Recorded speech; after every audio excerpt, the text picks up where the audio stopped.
걸쳐서 바울이 예루살렘으로 돌아가서 예루살렘에서 자기 일정을 시작하는 것을 보았죠.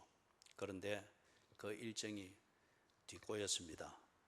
성전에 올라가서 절기를 지키는, 제사를 드리고 그리고 절기를 지키는 그 성도의 교제를 성전에서 나누는 가운데에 큰 오해를 받아서 테러를 당하고 린치를 당하고 그리고 법에 의해서 구속이 되는 그러한 일을 겪는 것을 보았습니다.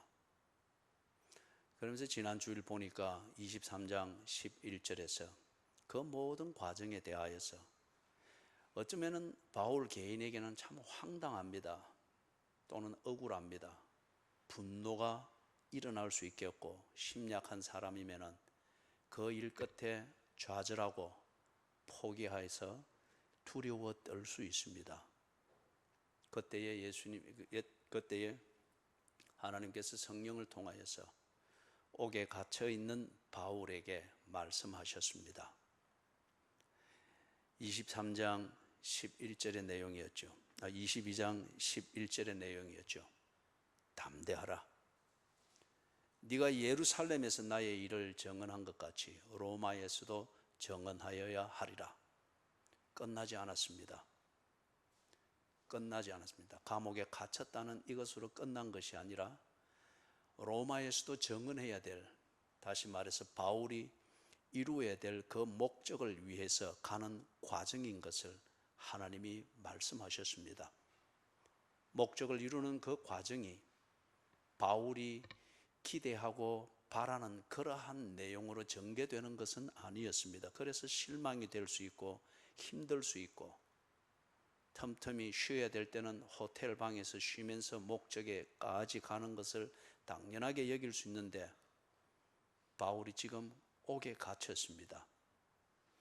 대접을 받기보다는 테러와 린치를 당하고 고문을 당하면서 옥에 갇혀서 밤을 지내고 있습니다.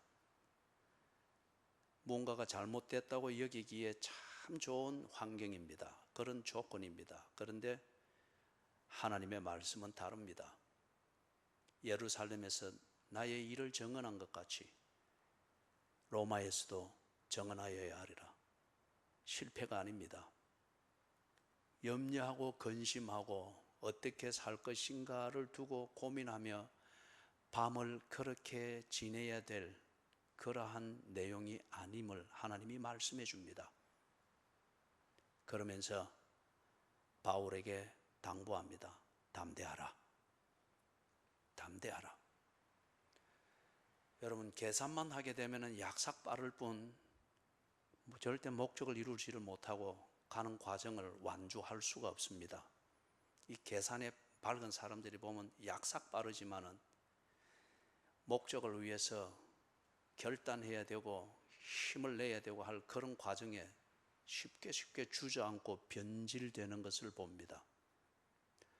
목적이 아무리 고상해도 그 목적을 이루고자 하는 의욕이 없고 그리고 의욕을 가지고 행동으로 옮길 수 있는 담대함이 없으면 고상한 목적 때문에 오히려 나는 더욱더 초라해진 비급한 자가 됩니다.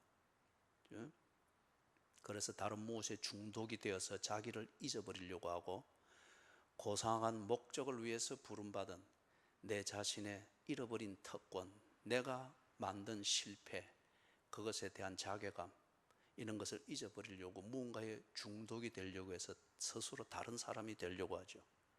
그렇기 때문에 하나님께서 지금 이 자리에서 바울에게 나타나셔서 말씀하신 겁니다. 그게 바울의 지성적 깨달음이든 양심의 깨달음이든 아니면은 어떤 특별한 경우로 인해서 소리로 들렸던, 아니면 평소에 바울이 암기하고 또는 성경을 읽고 하면서 축적되어 있는 그들의 자신의 인격화되어 있는 이 영성으로 인해서 통찰력에서 판단되어진 것으로 통해서 들어왔던, 하나님이 말씀하시는 통로는 다양합니다. 그래서 바울에게 말씀하셨습니다. 담대하라 바울아. 바울이 그래서 담대합니다. 그 담대한 바울의 변함없는 그리스도인의 삶, 믿음으로 말미암아 사는 그 삶을 지금 23장 이기 12절에서부터 쭉 그래서 끝까지 가게 되는 것을 보게 됩니다. 여러분, 믿음은 내가 본 것, 내가 경험한 것, 그래서 내가 인정하게 된 어떤 사실 또는 내용, 이것에 근거하여서 내가 생각하고 판단하고 행동하는 겁니다. 이게 믿음입니다. 그래서 먼저는 내가 본 게 없고 내가 인정하는 사실이 없고 내가 동의한 정보나 자료가 없다면 그 믿음은 순전히 나의 그냥 한번 해보자 하는 의기투합일 뿐이에요. 내 자신의 감정일 뿐이고 한번 해보자 하는 노름하듯 던져보는 것과 다를 바 없는 그런 것은 믿음이 아니에요. 의욕 이전에 그 의욕을 필요로 하는 내용이 있어야 됩니다. 그리고 이유가 있어야 됩니다. 바울이 본 것, 많은 것을 보았죠. 그 인생 살아오면서. 그런데 바울이 그의 생각을 움직이고 판단을 움직이고 행동해야 될 이유가 되는 그것이 딱 그 본 것, 인생을 살아오면서 그가 많은 것을 보고 생각했으나 그 중에 하나에 딱 꽂혔습니다. 이것이다. 그게 뭐였습니까? 예수 그리스도의 십자가의 죽으심과 부활이라는 이 사건을 통해서 증명되어진 하나님의 말씀이었습니다. 그 이전에는 하나님의 말씀이 여러 가지로 좋고 여러 가지로 유익한 게 많으나 딱히 잡히는 게 없었습니다. 그런데 예수 그리스도의 죽으심과 부활, 이 사건을 보고 확인하는 것을 통해서 하나님의 말씀이 좋은 것이구나 이렇게만 여겨지는 것이 아니라 그게 진리인 것으로 분명히 믿게 되었습니다. 예수를 보는 것을 통하여서 그는 하나님이 말씀하시는 그 모든 내용, 이게 진리며 이것대로 되는 것이구나. 그가 본 것, 하나님의 일, 이것에 다 근거해서 바울은 그때부터 생각하게 되고 판단하게 되고 그 판단대로 행동하게 되고 이것을 거스리는 것이 무엇이든 그것은 다 거부했습니다. 이게 여러분 무엇을 믿는다는 겁니다. 내가 내 남편을 믿으면 다른 모든 남자와 그렇게 교제하고 몸을 섞는 것 이런 정도로까지 나아가는 그런 교제는 다 거부할 수 있어야 됩니다. 이게 내 남편을 믿는다는 겁니다.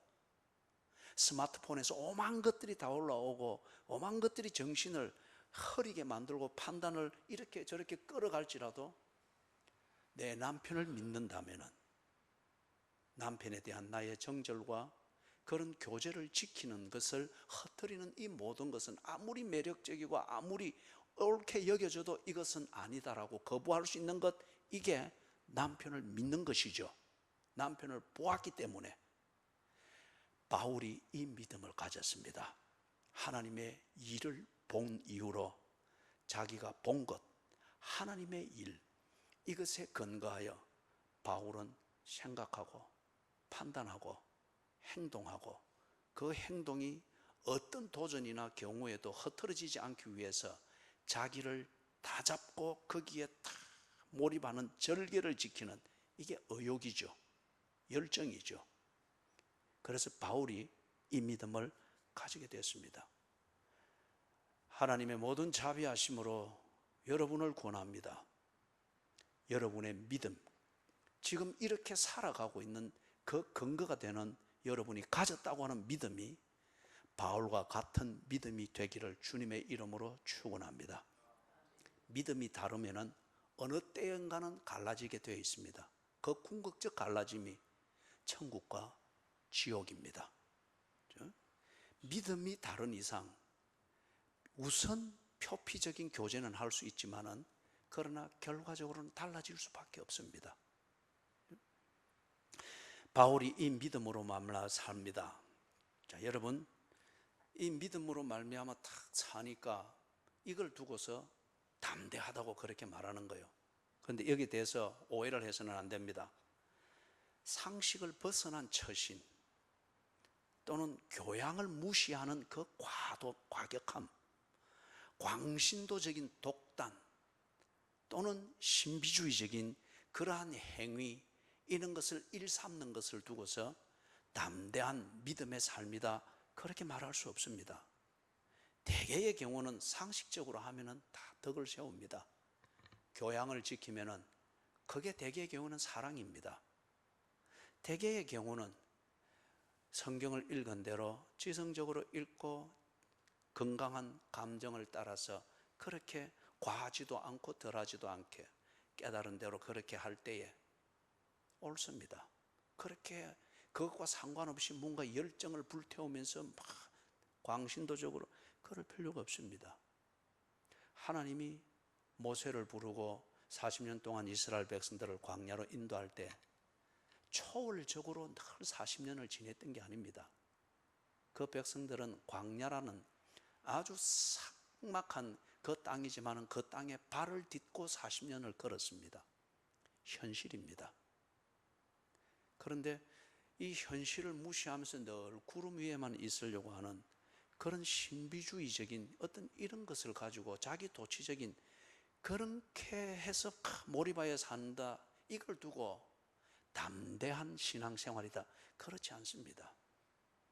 그런데 여러분, 이 믿음을 따라 처신할 때에 때로는 아니면 어떤 상황에서는 이 믿음을 지키기 위해서 내가 본 하나님의 일, 이것에 근거하여서 나답게, 그리스도인답게 처신하기 위해서 어떤 경우에는 상식을 벗어나야 될 때가 있습니다. 어떤 경우에는 이 믿음 따라 처신해야 되기 때문에 교양을 무시하며 처신하는 것과 같이 보일 때가 있습니다. 어떤 때는 광신도처럼 보일 때가 있습니다.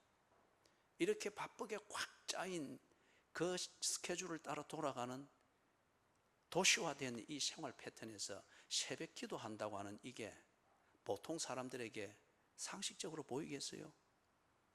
여러분 자신들도 그것을 비교양적이고 비상식적으로 여기잖아요. 그런데 하나님께 매달려야 될 때가 있습니다. 그럴 때에 새벽을 찾아 나옵니다.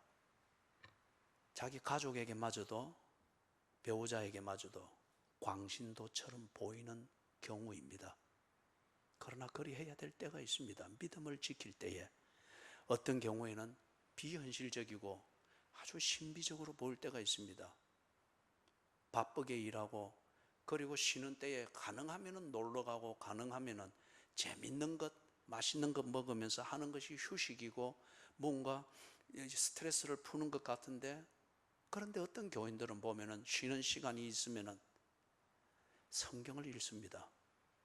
쉬는 시간이 있으면은 뭔가 주일날 남에게 도와줄 그 음식을 조용히 만들면서 몸은 쉬지를 못하면서 자기 나름대로는 의미 있는 생활이라고 하여서 배우자는 좀 사랑의 대화를 나누자라고 투덜거리나 그는 이것이 더 중요하다 하여 그 믿음을 따라 그렇게 하는 경우가 있습니다.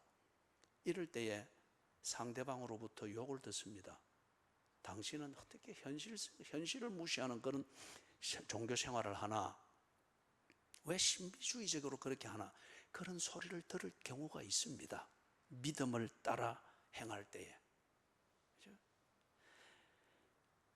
이렇게 행동하고 처신하는 것을 보일 때가 있는데 이때에 세간의 비난과 비판과 비아냥거림과 때로는 폭력을 당할 수가 있습니다. 때로는 범죄하는 사람으로 몰려서 법의 이름으로 죄인 취급받을 수가 있습니다. 그리고 여러분 가족 안에서나 아니면 여러분의 공동체나 교제권 안에서 당신이 믿음으로 사는 그 변함없는 일관된 그 삶의 처신 때문에 어떤 경우에는 여러분이 속해 있는 공동체에서 비상식적인 사람이다, 못 배운 사람이다, 무지한 광신도다, 이런 식의 비난을 받으면서 거리를 두어야 될 사람으로 취급을 받을 때가 있을 겁니다. 그럼에도 불구하고 믿음을 따라 사는 것, 그럴 수 있는 것, 이게 담대함입니다. 이게 담대한 것입니다. 바울이 이렇게 사는 겁니다. 이렇게 사는데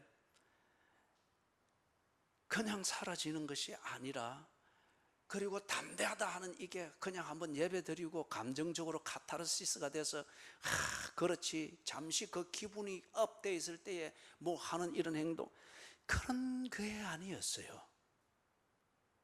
정말 다 바울의 일상이 되어버린, 늘 테러와 폭력과 비난과 억울함과 법에 끌려다니면서 죄인 취급을 받는 이게 한동안 바울에게 일상이 되어버렸습니다. 1년, 2년 일상이 되어버린 거예요.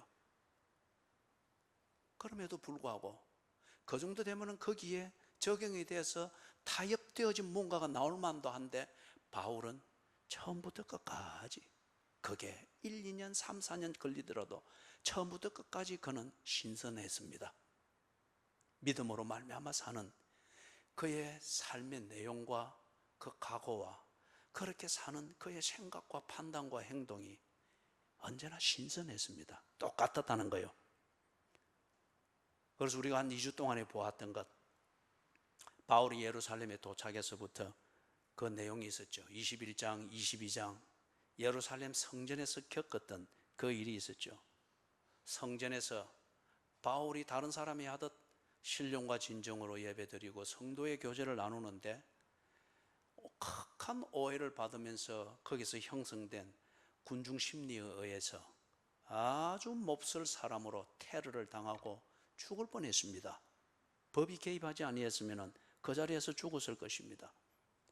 그런 뒤에 사내들인 공회로 끌려가서 우리 지난 주일날 보았던 것처럼 23장 1절에서부터 10절에서 보았죠. 사내들인 공회, 유대 사회의 최고 법정기구, 의결기구였습니다. 거기 끌려가서 애매하게 그냥 사람들이 막 혐의를 씌우는 이것 때문에 재판을 받는 억울한 일을 당합니다. 거기서 끝나지 않았습니다. 그런 다음에 옥에 갇혀 있는데 하나님께서 어떤 모양으로든 바울이 알아듣고 깨달을 수 있도록 나타나셔서 바울에게 말씀하신 겁니다. 23장 11절을 봅니다. 그날 밤에 주께서 바울 곁에 서서 이르시되 담대하라. 네가 예루살렘에서 나의 일을 증언한 것 같이 로마에서도 증언하여야 하리라 하시니라. 앞에서 설명한 대로 과정입니다. 목적으로 가고 있는 정도를 바울은 지금 가고 있는 것임을 하나님이 나타나셔서 바울에게 말씀해 줬습니다. 그러면 바울이 지금 해야 될 것은, 그죠? 해야 될 것은 담대한 겁니다. 병이 낫는 것도 아니고 뭔가 잭팟이 터진 것처럼 재물이 확 쌓이는 것도 아니고 뭔가 사람들이 다 내 편이 되어서 그러면 그렇지 하면서 내가 좀 위로를 받을 수 있는 이런 현상의 반전이 일어나는 것도 아니고, 목적을 이루기 위해서 정도를 가고 있는데 바울이 지금 해야 될 것은 담대해야 하는 것이라는 거예요. 담대해야 하는 것이다. 자, 그러면서 다음 상황이 전개되는데 23장 12절에서부터 15절입니다. 날이 새매 유대인들이 당을 지어 맹세하되 바울을 죽이기 전에는 먹지도 아니하고 마시지도 아니하겠다 하고 이같이 동맹한 자가 40여 명이더라. 대제사장들과 장로들에게 가서 말하되 우리가 바울을 죽이기 전에는 아무것도 먹지 않기로 굳게 맹세하였으니 이제 너희는, 즉 대제사장과 장로들입니다, 이제 너희는 그의 사실을 더 자세히 물어보려는 척 하면서 공회와 함께 천부장에게 청하여 바울을 너희에게로 데리고 내려오게 하라. 우리는 그가 가까이 오기 전에 죽이기로 준비하였노라 하더니, 바울에게 지금 더 큰 어려움이 준비되고 있습니다. 40명이 결의를 해서 바울을 암살하겠다고 합니다. 그리고 이 업무를 꾸미는데 법이 개입이 되어지고 경찰권이 개입이 되어집니다. 그러면서 누가 보아도 바울에 대해서 그들이 업무를 진행할 때 그게 자연스럽게 보이고 정상적으로 보일 정도로 기가 막히게 업무를 짰습니다. 그리고 죽일 때까지는 물도 마시지 않겠다.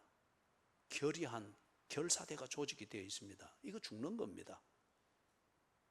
그런데 바울이 이것을 극복을 하게 되는 것이죠. 그런데 이 바울을 암살하겠다는 이 업무는 바울에게 어떤 잘못이 있다기보다도 무엇에 의했습니까? 맹신적이고 무지함에 의해서 이것 때문에 쉽게 선동되어지고 그래서 쉽게 군중 심리로 몰려가는 유대인들의 이 종교심 때문에 이 암살 업무가 만들어진 거죠. 이렇게 하는 것이 그들 유대교에 대한 신앙이고 충성이라 그렇게 믿는 이 무지함에서 나온 것이죠. 24장 1절에서부터 9절. 자, 여기에 보면은 바울에게 닥치는 또 다른 환란을 거기에 소개합니다. 24장 1절. 닷새 후에 대제사장 아나니아가 어떤 장로들과 한 변호사 더둘로와 함께 내려와서 총독 앞에서 바울을 고발하니라. 바울을 부르매 더둘로가 고발하여 이르되 벨릭스 각하여 우리가 당신을 힘입어 태평을 누리고 또 이 민족이 당신의 선견으로 말미암아 여러 가지로 개선된 것을 우리가 어느 모양으로나 어느 곳에서나 크게 감사하나이다. 당신을 더 괴롭게 아니하려 하여 우리가 대강 여짜옵나니 관용하여 들으시기를 원하나이다. 우리가 보니 이 사람은 전염병 같은 자라. 천하에 흩어진 유대인을 다 소요하게 하는 자요 나사렛 이단의 우두머리라. 그가 또 성전을 더럽게 하려 함으로 우리가 잡아싸우니 당신이 친히 그를 신문하시면 우리가 고발하는 이 모든 일을 아실 수 있나이다 하니 유대인들도 이에 참가하여 이 말이 옳다 주장하니라. 바울을 꺾으려고 하는 이 일이 보다 더 전문적이고 보다 더 아주 수긍이 되고 사람들이 그것에 동조할 수 있는 어떤 이런 권위와 계획을 가지고 시행이 됩니다. 더둘로는 아마 그 당시 유명한 변호사였던 것 같습니다. 그래서 대제사장과 이 교권자들이 이 유명한 변사를 대동하고서 가서 로마의 법에 호소해서 바울을 죽이려고 하는 겁니다. 거기 보니까 이 더블로가 바울에 대하여서 범죄의 혐의를 씌우는 게 이런 거죠. 이 바울은 국론을 분열시키는 자입니다. 이 바울은 우리가 누리고 있는 평화를 교란하는 자입니다. 이 바울은 우리 백성들의 공익을 해치는 전염병과 같은 자입니다. 여러분, 이게 선과 후를 제거하고 이것만을 듣게 될 때는 감성적으로라도 군중들은 쉽게 여기에 동조하게 될 수 있는 그러한 아주 화려한 말들입니다. 그죠?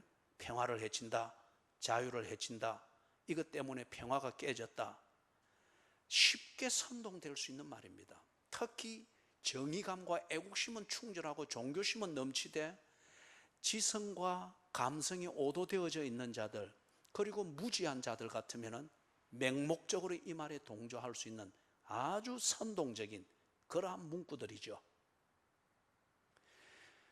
이 더블로가 고발하는 여기에 특별히 거기 보니 5절에 우리가 보니 이 사람은 전염병 같은 자라. 이 말이 무슨 말이에요? 이 바울은 사이비 종교를 가지고서 건강한 종교, 유대교를 교란하면서 이 유대교의 가르침과 유대교를 믿는 종교심으로 우리가 평화를 누리고 있는데 이것을 교란시키고 그리고 유대인들로 하여금 이 유대교에 대해서 불신을 가지게 만들고 유대인 가운데 형성되어 있는 이 결속력과 평화를 깨뜨리는 자입니다. 전염병과 같은 자입니다. 다른 말로 말하면 이 바울은 전염병 같은 그런 나사렛 예수를 믿는 이 종교에 감염된 자입니다. 그리고 이것을 퍼뜨리고 있습니다. 그러면서 백성들이, 평범한 백성들이 그들의 가치로 믿고 보수하고자 하는 것, 평화, 자유, 국가의 이익, 공익, 이런 것을 해친다, 이러니 쉽게 거기에 선동이 되어버리는 거예요. 꼭 이 시대에 교회와 기독교를 향한 비판의 분위기, 그것에 댓글 몇 개를 읽으면서 쉽게 동조하여서 함께 기독교를 개독교라고 하면서 그렇게 비판하는 이 시대의 가벼운 분위기를 여기서 볼 수 있지 않습니까? 더블로가 이것을 지금 선동을 하고 있습니다. 말 잘하는 그 재주를 가지고. 25장 1절에서부터 3절입니다.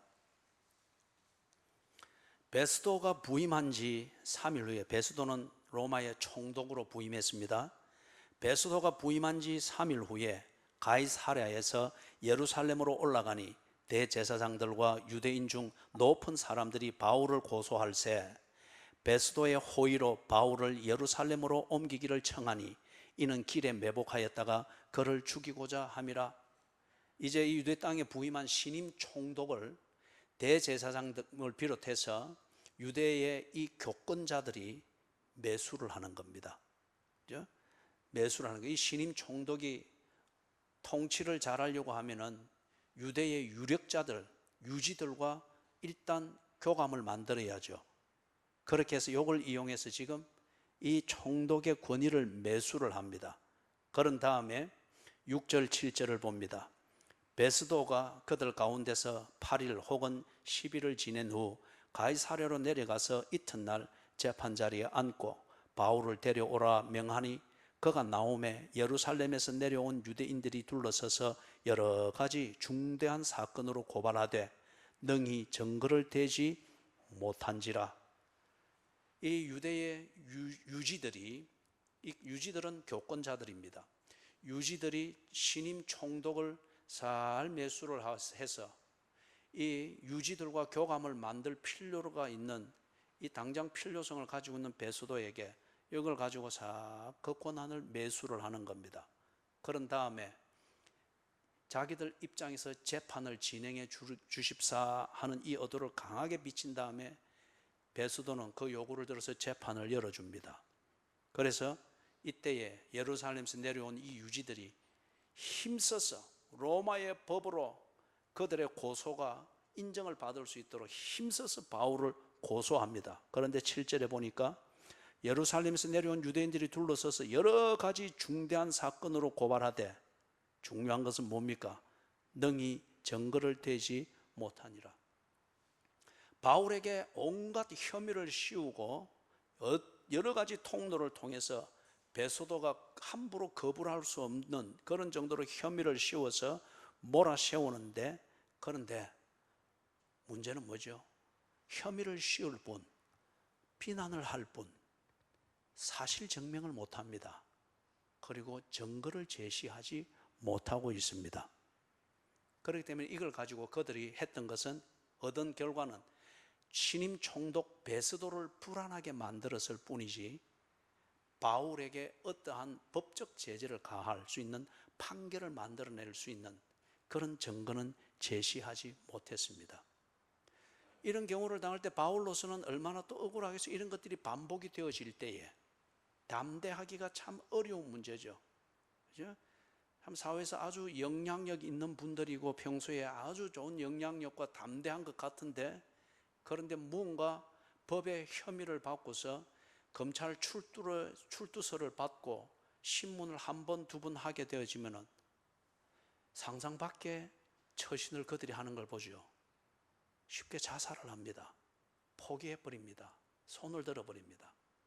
그런데 지금 바울의 경우에 그럴 만하고도 남을 만한 일들이 계속 지금 진행이 됩니다. 그 다음에 여러분, 이런 일들에 대해서 바울이 대응을 합니다. 바울은 결코 자살을 생각하지 않습니다. 포기를 생각하지 않습니다. 그 이유를 봅니다. 암살 음모에 대하여서 바울이 대응을 하는데, 이것을 자기의 생질이 듣고 바울에게 알려주니 어떻게 했죠? 23장 12절 이하에서 여러분이 그 내용은 볼 수가 있습니다. 바울이 음모자들의 암살자들의 업무를 듣고 난 뒤에 이 업무자들의 증거를 법에 제시를 함으로써 그 법이 악용되지 못하도록 바울이 대응을 합니다. 여러분, 이거 참 담대한 처신입니다. 대부분의 사람들은 법이 나를 이렇게 누를 때에 감히 법 앞에서 대응을 못합니다. 그런데 바울은 담대합니다. 이거는 어쩌면 바울의 지성이겠죠. 그동안 배운 것에 나오는 힘이겠죠. 법이 악용되고 있음을 알고 있기 때문에 정법으로 사용이 되어지도록 분명하게 제시를 하고 있습니다. 여러분, 이게 상식이지 않습니까? 그죠? 이게 지극히 상식적인 처신이지 않습니까? 그 다음에 더블로의 고소에 대하여서 24장 14절 15절을 봅니다. 더블로가 이렇게 선동하기 좋은 이런 변론을 했을 때 바울이 그것에 대해서 피고인 진술을 할 때에 담담하게 이렇게 진술합니다. 24장 14절 15절 그러나 이것을 당신께 고백하리이다. 나는 그들이 이단이라 하는 도를 따라, 즉 나사렛 예수를 믿는 그것을 말합니다. 이단이라 하는 도를 따라 조상의 하나님을 섬기고 율법과 선지자들의 글에 기록된 것을 다 믿으며 그들이 기다리는 바, 즉 유대인들이 구약 성경에서 말하는 그 내용대로 기다리는 바 하나님께 향한 소망을 나도 가졌으니 곧 의인과 악인의 부활이 있으리라 함이니이다. 그리고 진술이 이어지면서 21절에서 결론처럼 이렇게 말합니다. 20절부터 봅니다. 그렇지 않으면 이 사람들이 내가 공회 앞에 섰을 때에, 즉 사내들인 공회 앞에 서서 재판을 받을 때에 무슨 옳지 않은 것을 보았는가 말하라 하소서. 오직 내가 그들 가운데, 즉 사내들인 공회 가운데 서서 외치기를 내가 죽은 자의 부활에 대하여 오늘 너희 앞에 신문을 받는다고 한 이 한 소리만 있을 따름이니이다. 더블로는 선동했습니다. 그것에 대하여서 바울은 대응하기를 사실을 말하고 있습니다. 그 바울이 말하는 이 법정에서 더블로에 대하여서 피고인 진술을 하는 이 요지는 이런 겁니다. 성경은 하나님의 말씀인 것을 나는 믿습니다. 두 번째 요지는 성경에서 부활을 말하고 있고 그 부활은 하나님의 약속인 것을 또한 믿습니다. 그리고 세 번째 요지는, 바울의 진술의 세 번째 요지는 예수가 부활하셨습니다. 나는 이것을 보았습니다. 예수가 부활한 것은 하나님이 약속하신 죽은 자의 부활, 이것을 성취하는 첫 열매인 것을 나는 믿습니다. 이 말은 무슨 말이에요? 예수가 부활했다고 하는 것은, 몸의 부활을 했다고 하는 것은 하나님이 약속한 대로 부활은 진리라고 하는 것을 증명하는 첫 사례라는 겁니다. 예수가 몸의 부활을 했다면 같은 몸을 가지고 사는 내가 왜 부활을 못 하겠습니까? 하나님의 말씀에서 약속하신 부활은 진리인 것을 그러면서 나는 믿습니다. 이 유대인들이 이렇게 붕괴하고 저 말 잘하는 변사 더블로를 데리고 와서까지 이렇게 나에게 혐오를 씌우는 것, 이것에 이유가 있다면 딱 한 가지입니다. 내가 예수가 메시아인 것을 믿고 예수가 하나님의 말씀을 증명하는 사건으로서 부활한 것을 내가 보았고 믿기 때문에 저들이 나를 죽이려고 하는 것입니다. 이게 바울의 법정에서의 진술이었습니다. 이럴 수 있을까요? 내가 나에게 집중할 수 있을 때는 평상시에 내 믿음대로 생각하고 판단하고 행동하고 일과를 정할 수 있습니다. 그러나 이것이 이런 식의 반대에 부딪혀서 법의 이름으로 죽음의 문턱에 섰을 이때에도 내 믿음을 말할 수 있겠습니까? 이 믿음대로 내가 그 법정에서 진술할 수 있으며 왜 이렇게 생각하며 왜 이렇게 판단하며 왜 이렇게 행동하는가를 내가 그렇게 했기 때문에 이 법을 이용해서 죽이려고 하는 바로 그 법 앞에서 내가 그렇게 말할 수 있겠느냐 이거예요. 이렇게 할 수 있는 것이 담대함이었습니다. 담대함은 과장된 행동을 하는 것이 아니었습니다. 담대함은 종교적 신비감을 뿌려서 뭔가를 현실을 피해가려고 하고 도전해서 벗어나려고 하는 이러한 안개를 만드는 이런 게 아니었습니다.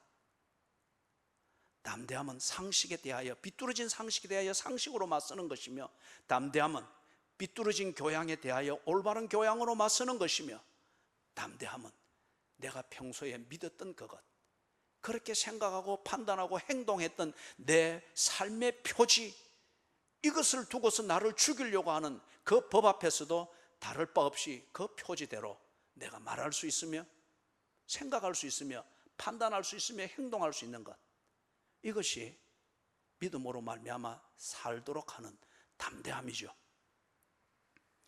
바울이 그래서 25장에서 이 교권주의자들이 신임 총독 베소도를 매수해 가지고 정치적인 로비와 사법적 권력을 매수해 가지고 바울을 대응해서 이제는 완벽하게 죽이려고, 법의 이름으로 죽이려고 이렇게 할 때에 바울이 어떻게 대응했지요? 바울은 바로 그 사법 체계가 보장한 권리를 이용하여서 그러한 시도를 대응을 합니다. 그들은 편법을 써서 법의 이름으로 바울을 죽이려고 하였으나 바울은 시민권을 가지고 시민권을 보장하는 바로 이 법의 정법을 써서, 법을 제대로 써서 그 편법에 대응하여서 그러한 위기를 벗어납니다. 25장 8절입니다. 25장 8절, 바울이 변명하여 이르되 유대인의 율법이나 성전이나 가이사에게나 내가 도무지 죄를 범하지 아니하였노라. 법 앞에서 선언할 수 있는 자신의 내용을 말합니다. 여러분, 여기서 만약에 바울이 그렇게 시달리고 갈수록 아무도 자기 편을 드는 사람은 없잖아요. 그래서 여기서 대개는 타협을 합니다. 그죠?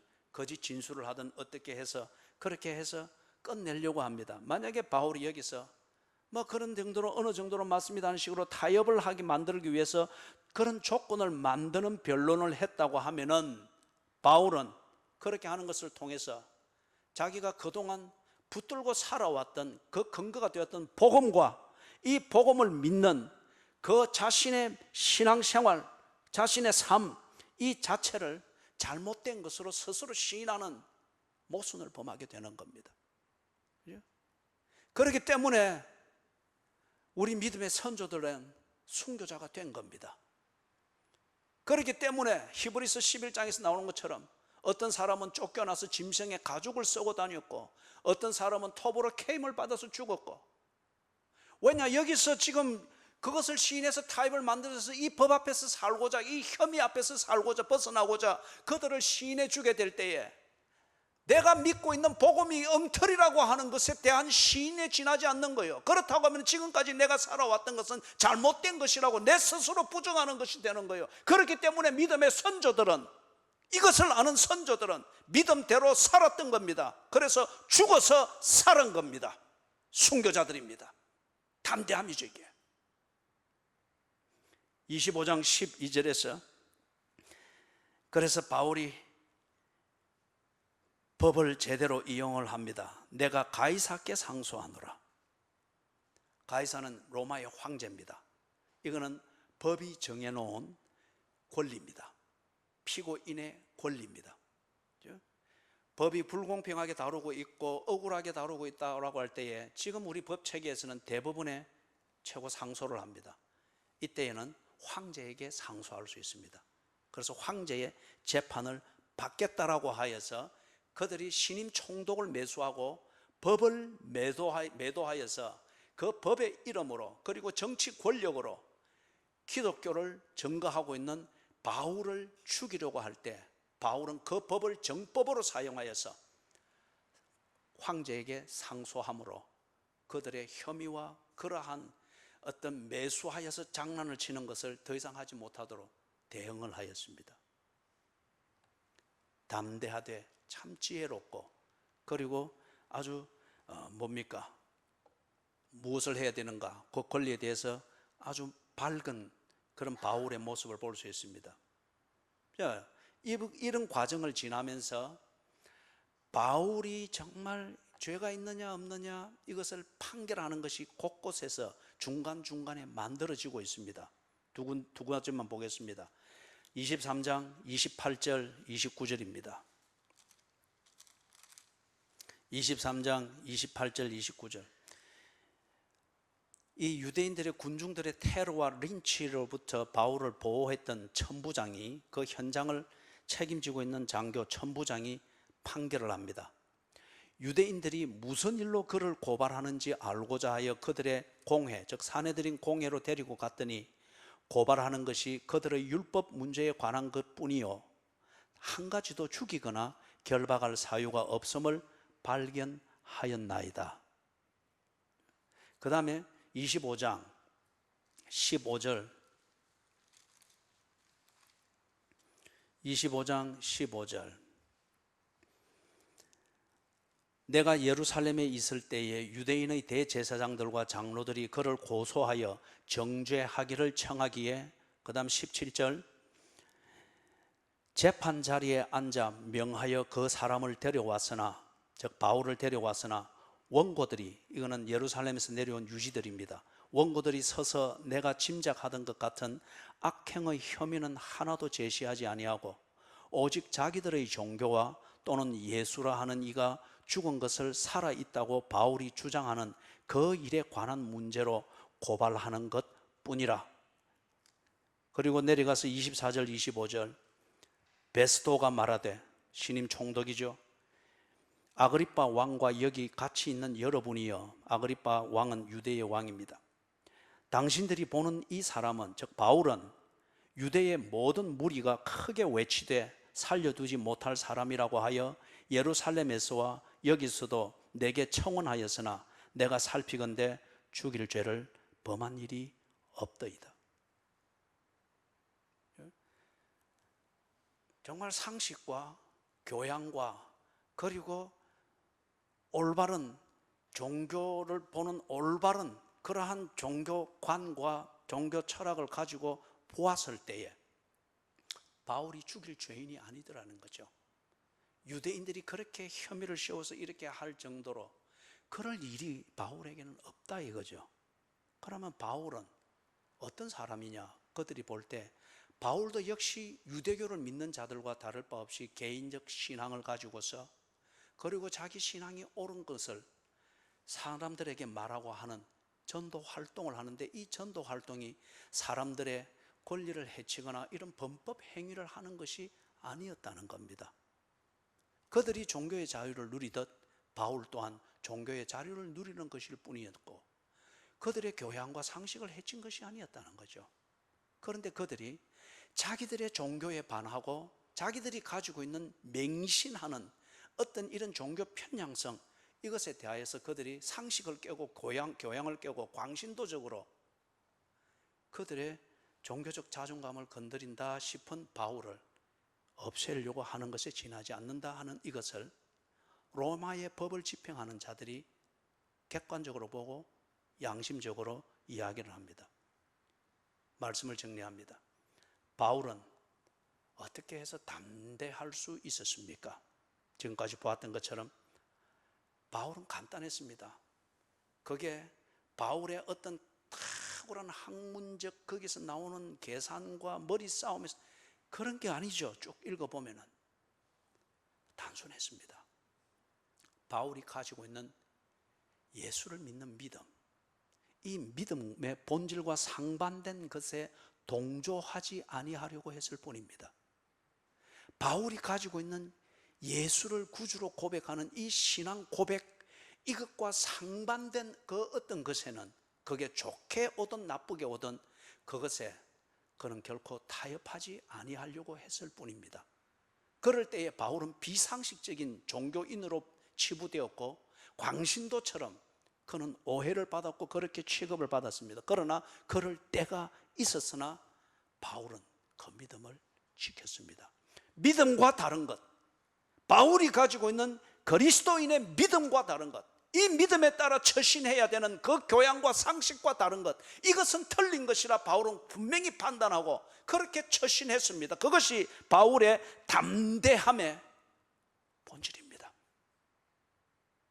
바울을 두고서 비상식적으로 처신한다, 매도하고, 바울을 두고서 교양적이지 못하다, 광신도적이다, 바울은 너무 신비주의적이다, 평화를 깨는 자다, 그래서 이런 식으로 매도하면서 바울과 바울의 기독교를 죽이려고 하면서 여론몰이를 하고, 그리고 이것을 종교 재판으로 만들어서 바울과 바울의 기독교를 없애려고 분위기를 몰아가는 이것에 대하여서 바울은 여론에 굴복하지 않았습니다. 종교 재판이 절대 권위가 될 수 없는 것임을 바울은 분명히 인정하고, 그리고 자신의 믿음을 따라서 처신했습니다. 이것이 바울의 담대함의 본질입니다. 바울은 국가 또는 애국, 평화, 민족의 하나됨, 이런 것을 내세워서 자기를 전염병으로 몰아붙이고 바울의 기독교를 전염병으로 매도하고 있는 그 부분에 대하여서 바울은 결코 선동에 겁내지 않았습니다. 그리고 선동당하여 군중 심리를 가지고서 몰아붙이는 이것에 대하여 홍수의 14년과 같은 감각적 두려움은 있으나, 그러나 그것이 믿음을 바꿀 수 있는 것이 아니고 내 믿음이 잘못된 것임을 증명하는 그것이 아니고 위협일 뿐인 것임을 알았기 때문에 그는 자리를 지켰습니다. 누가 유대를 평화롭게 했습니까? 누가 진정 흩어져 있는 유대인들을 회복시켰습니까? 선동하던 이 무리들입니까? 이 린치와 테러를 당하고 모욕을 당하면서도 예수 그리스도의 복음을 지키며 이 복음을 증거하며 기꺼이 순교자가 되었던 바울이 증거한 이 복음이 그들을 살렸습니까? 누가 이 세상에 평화를 주었고, 누가 당신의 가정에 평화를 주었고, 누가 당신에게 진정한 자유, 양심의 자유를 따라서 행할 수 있는 이 권리를 누가 회복시켜 주었습니까? 종교 재판입니까? 아니면 이 기독교를 개독교라고 매도하면서 이 땅을 분열시키고 인권을 그렇게 유린한다고 그렇게 매도하는 그러한 종교 신문들이나 종교 편향성을 가지고 있는 정치인들이나 그것에 함께 춤추는 사법인들이 이 땅을 자유롭게 해갖고 여러분에게 자유를 주었습니까? 그들이 온갖 매스컴을 통하여서, 그리고 선동되어진 백성들의 군중 심리의 여론몰이를 통해서 개독교라고 매도를 하고, 교회는 종교 집단이며 사람들의 돈을, 지갑을 갈취하는 단체라고 도매금으로 매도해가는 이런 때에 온 나라의 시선이 교회와 복음을 그런 식으로 매도할지라도 그 속에서도 바알에게 무릎 꿇지 않은 자 7천과 같이 예수 그리스도의 복음을 믿는 이 믿음, 이것에 상반되지 아니하는 처신을 하며 왕 되신 하나님이 이 나라를 긍휼히 여겨주시는 것을 믿고, 그렇게 오늘도 묵묵히 돌팔매질 속에서도 묵묵히 그러나 담대히 하루하루 살아가고 있는 이 그리스도인들, 그리고 그들을 통해서 증거되어지는 그 이 복음이 이 나라를 살렸습니다. 그리고 앞으로도 이것에 이 나라에 미래가 있고 희망이 있는 것이 분명합니다. 매도하는 소리에 요동하지 마십시오. 선동하는 말들에 여러분의 복음에 대한 믿음을 흔들리지 않기를 바랍니다. 매스컴들이 손끝에 있는 볼펜과 그 다음에 자판을 치는 그들의 손끝으로 만들어내는 전염병으로 매도하고 있는, 기독교를 전염병으로 매도하고 있는 그 소리들은 복음이 아닙니다. 여론몰입니다. 종교 재판입니다. 여러분이 진정 하나님의 일을 보았다면 예수 그리스도의 죽으신 십자가와 그 십자가를 통해서 나를 구원하신 이것을 증명하기 위하여, 하나님의 말씀이 성경인 것을 증명하기 위하여 부활하신 이 사건을 여러분의 영성으로 보았다면, 이것을 믿는다면 쉽게 선동되어서 그래서 갈 길을 잃고 헤매는 그러한 무지한 종교인들이 되어서는 안 되지요. 담대하시기를 바랍니다. 우리가 담대하게 지키는 이 믿음의 근거가 되는 예수 그리스도의 복음, 이것이 이 나라를 살렸듯이 앞으로도 이 나라의 소망이 될 것입니다.